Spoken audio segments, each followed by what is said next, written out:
南方北方人反不反对中国共产党我不清楚，但是从我个人的感觉来讲的话呢，没什么民心啊。古代还几千年说得民心者得天下，大家你想想，在国内收入水平不涨，很多地方甭管南北方，北方更多拿不到工资，然后电费、水费、油费、气儿费全涨，全都在上涨。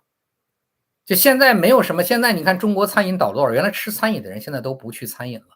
大家把自己消费能力不断的去降低，现在又必须都给孩子们去吃预制菜。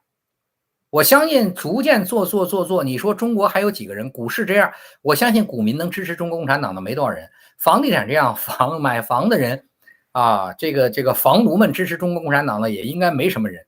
然后有孩子的家长，你把这预制菜这么进到校园，中国如果从初中到小学，我相信这个孩子好几亿人，好几亿家长。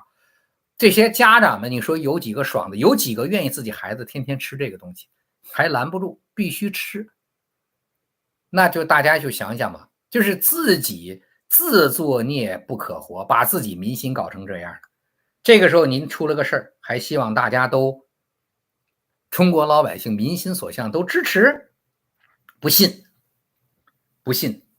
对，涿州舍斋都是一样，不信啊，我是一点都不信的。那胡锡进那个傻叉这段时间不蹦的了，这段时间说的话全是反话了啊，不信，好吧？所以其他的柜子在亚马逊上买的，对，你们愿意买可以，很便宜的，我的柜子都挺便宜的，因为轻，我自己一个人在屋里就能挪。我是一个愿意在屋子里捯饬来捯饬去，天天在屋里倒来倒去的一个人，特别喜欢在屋子里瞎折腾，所以这个柜子可轻了。抽屉都是可以随时拿下来的，啊，一个手就提了动了，所以呢，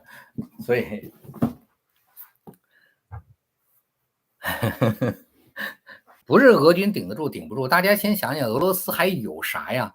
就是他自己内部的民心散成这个样子啊！现在其实就随时就那一线，随时就那一线，那一线什么时候破了，那就全都破了，就是这一个点，就是他现在支撑的就是这一个点。对，那你说现在还有啥？而且打完了仗干嘛？为什么说打完仗我说苏联就分裂了？因为他没有资源了。他这个国家你知道他需要资源才能发展，他把现在所有资源都用于打仗，当这场战争真失败的时候，这个国家就没有资源了。没有资源的时候，你想想这个国家它不四分五裂，谁愿意去承担一个失败的国家这么一个相关结果呀？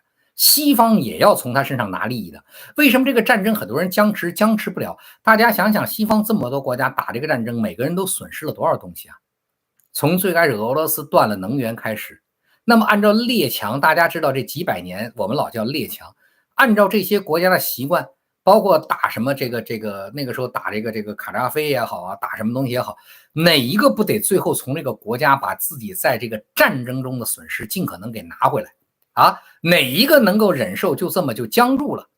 现在乌克兰到这种程度了，那最后实在不行就北约下场呗。俄罗斯如果最后实在扛不住了，北约下场呗。还有人说北约下场，俄罗斯反制，俄罗斯已经啥都干了，他还反制啥呀？他拿啥反制啊？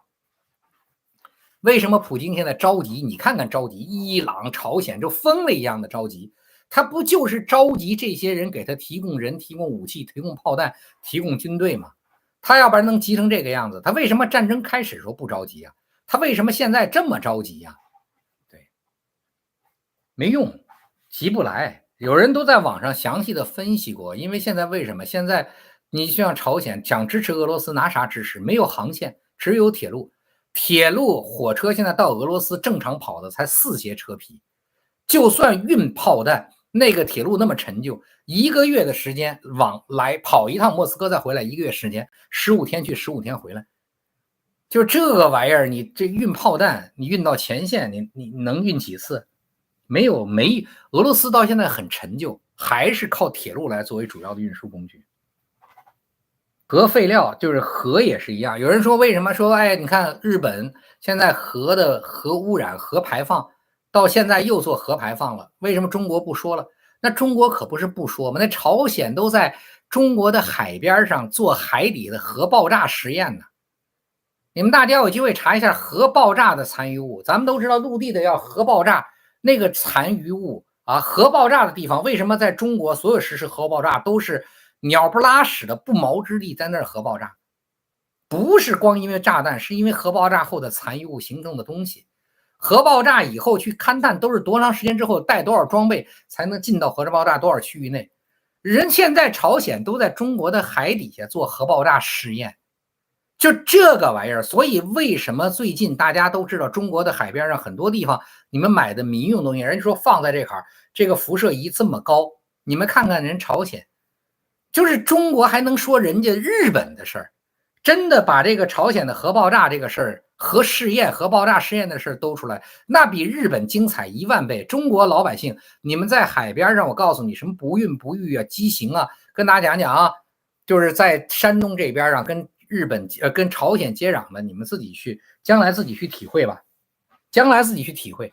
那可不是日本的，根据洋流，这个水要推的，人家都是水都是有洋流的，你那个水龙头在这冲，它怎么可能逆着来啊？它的核污染废料是先排到美国，转一个圈才回到中国的，到不到中国这边。但是人家金三胖的核爆炸可是直接就到了中国海边上了，直接到中国海边上了。你看看你的最后的中国老百姓什么东西？所以不聊，不能聊这个事儿了。所以为啥不聊？聊完了以后，你说怎么弄？啊，内蒙古那是早就说了，那是矿物的核泄漏，这是没办法，因为孩子们的问题。但是内蒙和新疆从来都是中国的被歧视的地方，所以没关系。但你看着到处都开始给钱了，到处都开始放松了，到处经济都开始缓和了，那就一定是开始疯狂印钞了。因为你突然就发现，哎，财政怎么有钱了？这个也有钱了，那个也有钱了，你就记住了，哎，物价怎么开始快速上涨了？哎，你就知道了啊。我跟大家讲啊，这个世界一定大家记住了，我几十年都跟大家讲不公平。店大欺客，客大欺店，这个世界没有所谓的真正的公平、真正的民主跟自由，不存在。听得明白了吗？